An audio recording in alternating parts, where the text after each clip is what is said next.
인생이란 무엇인가? 제가 오늘 철학 강의하기 위해서 나온 건 아닙니다. 성경은 모든 철학적인 것이 내포되어 있지만 철학서적은 아닙니다. 하나님의 말씀은 모든 문학이 다 내포되어 있지만 역시 문학을 하기 위해서 씌어진 것이 성경은 아닙니다. 성경은 인생의 구원의 문제를 다루고 있고 어떻게 하면 우리가 구원받느냐, 이것이 담겨져 있는 것이 성경입니다. 오늘 제목은 인생은 무엇인가?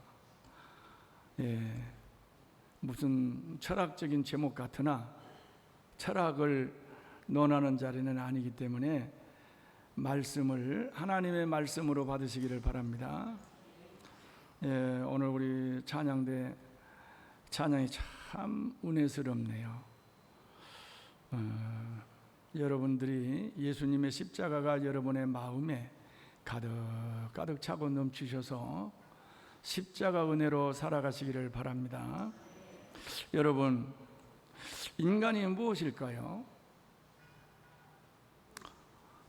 사람은 무엇이라고 생각합니까?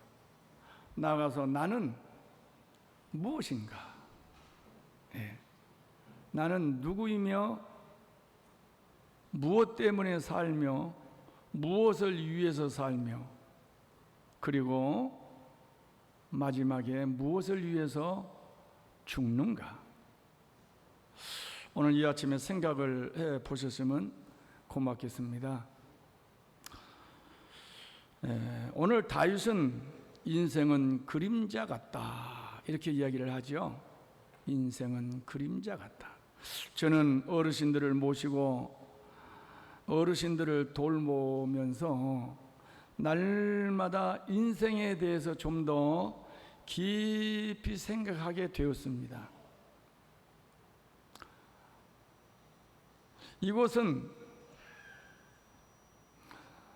이곳에 오신 어른들을 가만히 보면은요,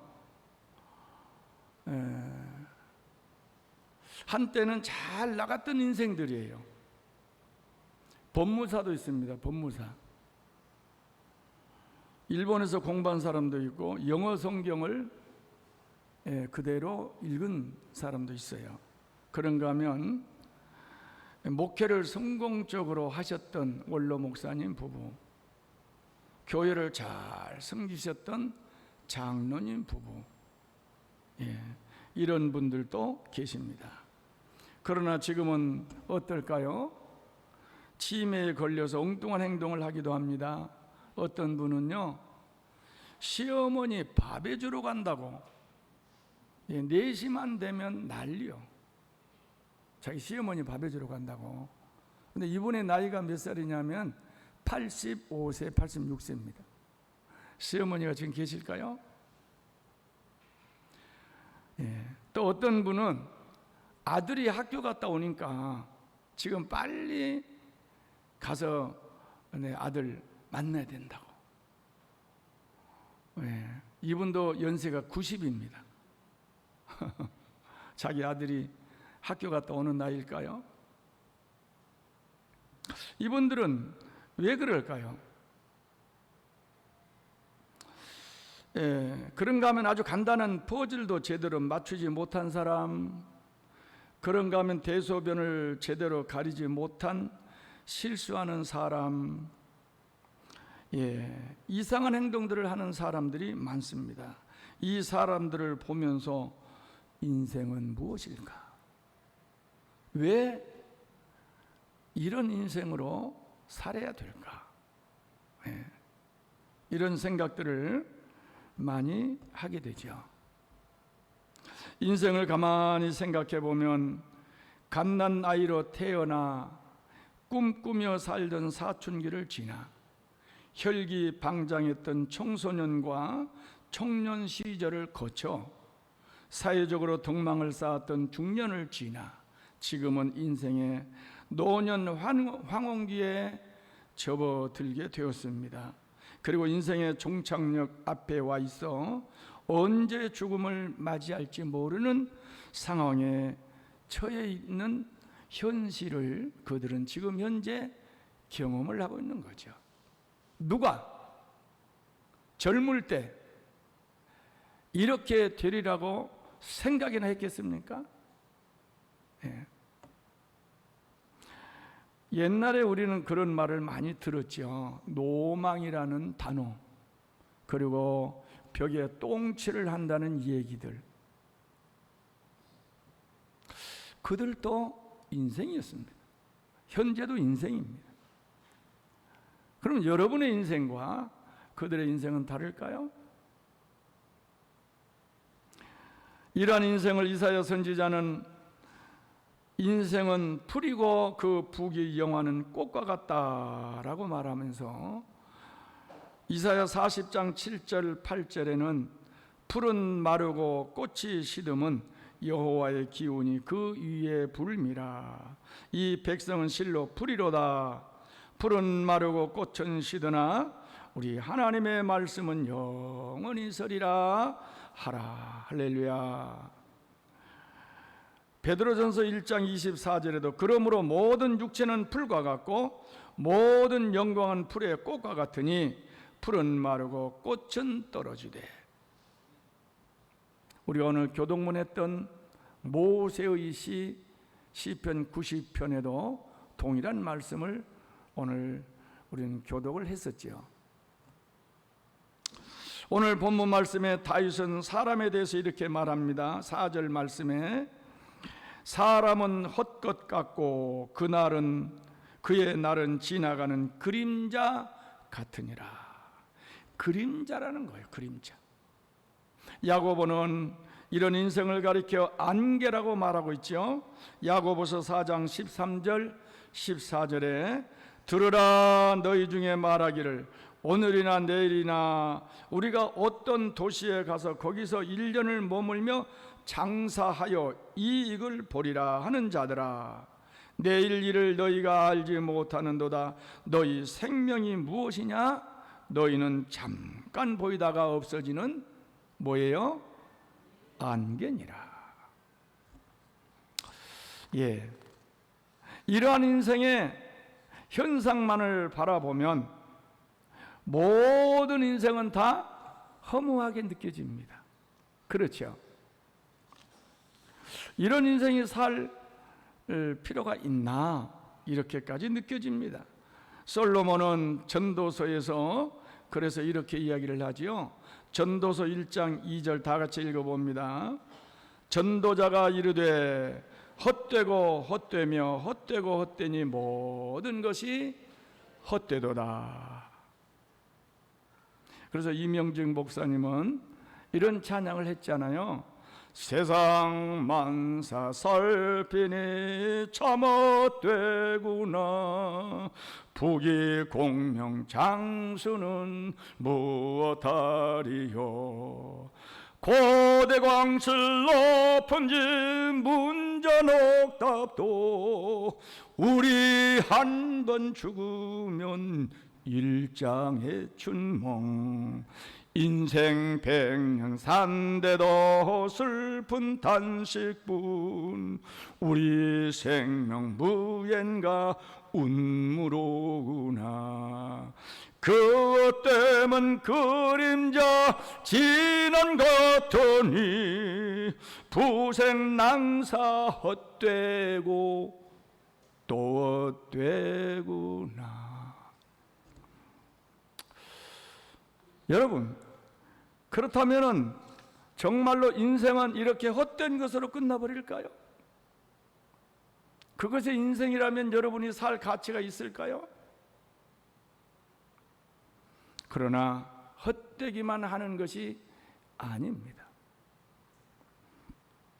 그래서 두 번째로 우리가 생각해야 될 것은 인생은 꿈꾸며 사는 존재다. 할렐루야. 따라합시다. 인생은 꿈꾸며 사는 존재다. 할렐루야. 그렇습니다. 인생은 꿈을 먹고 사는 존재입니다. 꿈꾸는 사람 하면은 요셉을 우리는 얼른 생각하죠. 요셉은 꿈을 꾸며 그 꿈을 이루는 사람입니다. 그래서 창세기 37장 19절에는 요셉을 일컬어서 이렇게 이야기를 합니다. 서로 이르되 꿈꾸는 자가 오는도다. 그렇죠. 그래서 요셉은 그 꿈대로 애굽 총리가 되었고 7년 가뭄에도 민족을 구하고 아버지와 형제들을 구원하는 구원자가 됩니다. 다윗은 사무엘 선지자로부터 기름 부음을 받은 후에 하나님 나라를 세우기 위하여 많은 고난 속에서도 하나님을 바라보며 끝까지 승리하여 결국은 통일 왕국 이스라엘을 건설했습니다. 잠언 29장 18절 말씀에 보면은 묵시가 없으면 백성이 방자히 행하거니와 율법을 지키는 자는 복이 있느니라. 무슨 말이냐면 따라합시다. 꿈이 역사를 이룬다. 할렐루야. 꿈이 없으면 나라가 망하고 꿈이 없는 젊은이는 죽은 시체와 같고 교회가 꿈꾸지 아니하면 하나님의 나라를 이룰 수가 없습니다. 꿈은 젊은이들만 꾸는 것이 아닙니다. 늙은이들도 꿈을 꾸는 것입니다. 그래서 요엘 선지자는 요엘 2장 28절에 그 후에 내가 내 영을 만민에게 부어주리니 너희 자녀들이 장래일을 말할 것이며 너희 늙은이는 꿈을 꾸며 너희 젊은이는 이상을 볼 것이며 너희 늙은이는 꿈을 꾸며. 그래서 저는 어르신들에게 꿈 얘기를 많이 해줍니다. 여러분은 꿈꾸는 자들입니다. 젊은이들만 꿈꾸는 게 아니에요. 연세 드신 분들이 꿈을 많이 꾸는 겁니다. 이처럼 역사는 꿈꾸는 사람들에 의해서 이루어져 가고 있습니다. 여러분들도 꿈을 꾸며 이루시고 역사를 만들어 나가시기를 예수님 이름으로 축원합니다. 그러나 육신의 정욕을 위한 꾸는 꿈은 위에서 말한 것처럼 허무한 인생으로 끝나버리고 말 것입니다. 그렇다면 우리는 어떤 꿈을 꿔야 됩니까? 하나님이 주시는 하나님과 함께하는 꿈을 꾸어야 합니다. 내 욕망을 채우기 위한 꿈이 아니라 하나님의 뜻을 이루는 꿈을 꾸어야 합니다. 다니엘과 세 친구는 뜻을 정하여 하나님이 싫어한 음식을 먹지 않았고 하루에 3번씩 예루살렘 성전을 향하여 기도하기를 뜻을 굽히지 아니했습니다. 그것 때문에 그들은 극렬히 타는 풀물 속에 쳐넣음을 당해도 머리털 하나도 상하지 아니했으며 사자 굴 속에 던짐을 당하여도 사자들과 친구로 지나면서 한 사람도 생명의 위협을 받지 아니했습니다. 왜냐?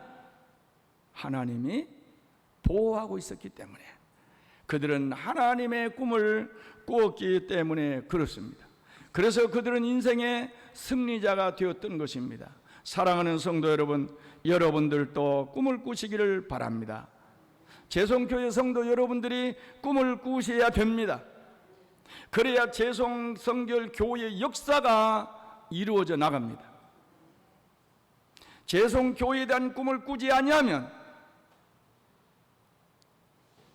솔로몬의 성전이 무너진 것처럼 언제 어떻게 교회 돌 위에 돌 하나도 남김없이 무너질지 모릅니다. 꿈꾸는 자가 역사를 이루어나가고 꿈꾸는 자가 교회를 세워나간 줄 믿으시기를 바랍니다. 마지막으로 그렇다면 참 인생은 창조주와 함께 사는 것이다. 할렐루야. 그러면 왜 다윗은 오늘 말씀에 사람을 일컬어서 사람은 헛것 같고 그의 날은 지나가는 그림자 같다라고 했을까요? 우리는 참 인생이 무엇인가를 깨닫기 위해서 먼저 나의 정체성을 알아야 됩니다. 나의 정체성을 아는 것은 대단히 중요합니다. 나의 아이덴티티가 뭐냐? 나는 누구냐? 나의 정체성이 뭐냐? 이걸 인식을 해야 됩니다. 그러기 위해서 나는 하나님 앞에 내가 무엇인가? 코람데오, 하나님 앞에 나는 무엇인가? 이 인생관을 우리는 가져야 될 줄을 믿습니다. 내가 하나님 앞에 섰을 때에 나의 존재는 무엇인가? 하나님과 나와 관계 설정을 반드시 해야 됩니다. 이것이 다윗이 깨달았던 것입니다. 그래서 다윗이 이런 고백을 한 것, 자기 자신에 대한 나는 뭐냐 말이죠. 오늘 우리가 읽었던 성경 말씀 시편 144편은 누구의 시라고 제목이 나와 있느냐면 다윗의 시 이렇게 나와 있죠. 다윗이 어떤 상황 속에서 지은 시냐면 골리앗을 무찌르고 그리고 승리 주신 하나님을 찬양하면서 지은 시가 바로 시편 144편이에요. 그가 골리앗을 무찌른 것은 나는 비록 그림자 같고 비천한 존재이지만 위대하신 하나님이 나와 함께하니 골리앗을 넘어뜨릴 수 있었고 승리할 수 있었다는 겁니다. 여러분들이 다윗과 골리앗의 싸움의 상황은 잘 알잖아요. 사울 왕으로부터 시작해서 모든 이스라엘 백성들은 산 뒤에 숨고 바위 뒤에 숨고 골리앗은 나와서 큰 소리로 쩌렁쩌렁 지르면서 너희들이 섬기는 여호와 하나님은 죽었다. 우리의 신이 더 강하다. 그때 다윗은 하나님을 모독한 골리앗을 향하여 물맷돌 가지고 나가서 물맷돌 하나 가지고 골리앗을 무찌르고 이스라엘의 대승리자로 섭니다. 다윗이 힘이 세서 그랬을까요? 다윗의 물맷돌에 컴퓨터 장치가 돼 있어가지고 나루호처럼 인공위성 쏴서 정확하게 그것을 돌 속에 컴퓨터가 저장돼 있었을까요? 아니에요. 승리의 비결은 오직 여호와 하나님이에요. 그런데 그 승리한 나는 하나님 앞에서 뭐냐 말이죠. 그래서 이 승리를 하나님 앞에 영광을 돌립니다. 우리가 읽었던 시편 144편 2절 말씀에 보면 다 같이 읽어봅니다. 여호와는 나의 사랑이시요 나의 요새시요 나의 산성이시요 나를 건지신 이시요 나의 방패시니 내가 그에게 피하였고 그가 내 백성을 내게 복종하게 하셨나이다. 할렐루야. 1절은 이렇게 이야기합니다. 다시 나의 반석이신 여호와를 찬송하리로다. 그가 내 손을 가르쳐 싸우게 하시며 손가락을 가르쳐 전쟁하게 하시는 도다. 할렐루야. 전쟁의 승리는 여호와의 손에 달려 있도다. 결국 하나님 앞에서 이렇게 승리한 것은 하나님이 주신 은혜이지 내가 잘나고 똑똑하고 전쟁에 능한 사람이기 때문에 승리했다고 하지 않습니다. 그래서 하나님이 내게 베풀어 주신 은혜를 생각할 때에 눈물 나도록 고맙고 감사하는 거예요. 나는 누구냐? 나는 비천한 존재다. 비천한 나 같은 존재를 알아주시고 힘을 주시고 승리하게 해주시니 얼마나 감격스러운가. 그래서 오늘 이 3절 4절 말씀을 우리에게 하는 거예요. 3절 말씀 다시 한번 읽어볼까요? 시작. 여호와여 사람이 무엇이기에 주께서 그를 알아주시며 인생이 무엇이기에 그를 생각하시나이까. 여기에 다윗은 사람이 할 때에 누구를 생각했을까요? 자기 자신을 생각했을 거예요. 우리도 이 사람 인생에 여러분의 이름을 넣어서 다시 한번 읽어봅시다. 144장 3절 다 같이 시작. 여호와여 정병윤이가 무엇이기에 주께서 알아주시며 정병윤이가 무엇이기에 나를 생각하시나이까. 그러면서 다윗이 4절에 해답을 하는 거예요. 다윗, 나는 누구냐? 사람은 헛것 같고 그의 날은 지나가는 그림자 같다. 나는 헛것이요, 나는 그림자요. 이런 존재를 하나님이 함께하니까 위대한 하나님의 능력이 나타나다는 거예요. 칼과 단창의 전쟁의 승리의 비결이 있는 것이 아니고, 다윗이 골리앗을 무찌른 것은 무기가 좋아서가 아니라는 거예요. 나는 비천한 존재, 헛것이야, 그림자 같아. 그러나 하나님이 함께하니 승리하게 하셨다는 거예요. 그런 존재가 여러분과 저입니다. 하나님을 떠나서는 아무것도 아니라는 거예요. 하나님이 함께 하니까 이런 큰 소리를 칠 수 있다는 거죠. 바울 사도도 이와 동일한 이야기를 하죠.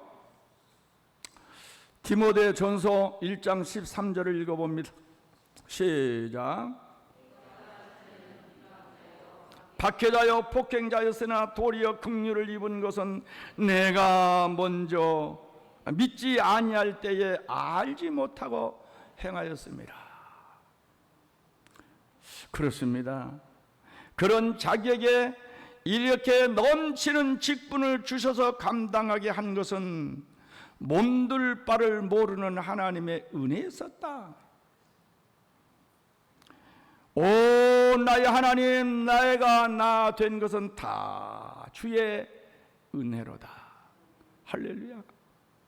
그렇죠. 나의 나 된 것은 주님의 은혜요, 나의 나 된 것은 내가 많이 배워서가 아니요, 내가 능력이 많아서도 아니요, 잘나고 똑똑해서가 아니요, 하나님의 은혜입니다.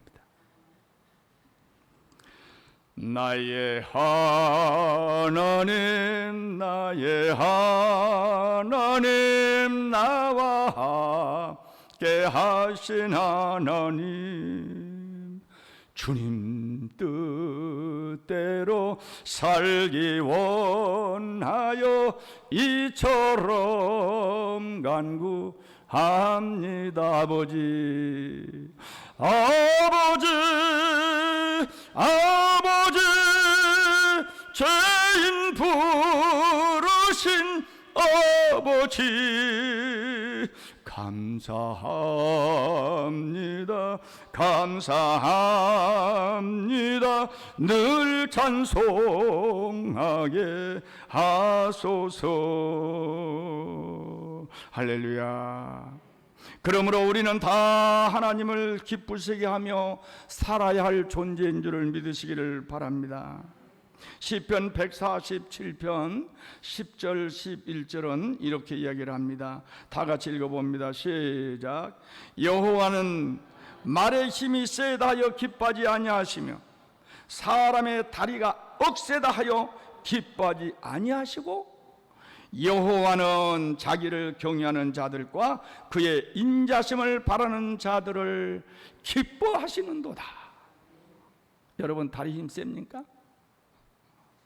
얼굴이 미인이십니까? 얼굴이 예쁘다고 하나님이 기뻐하는 거 아니에요.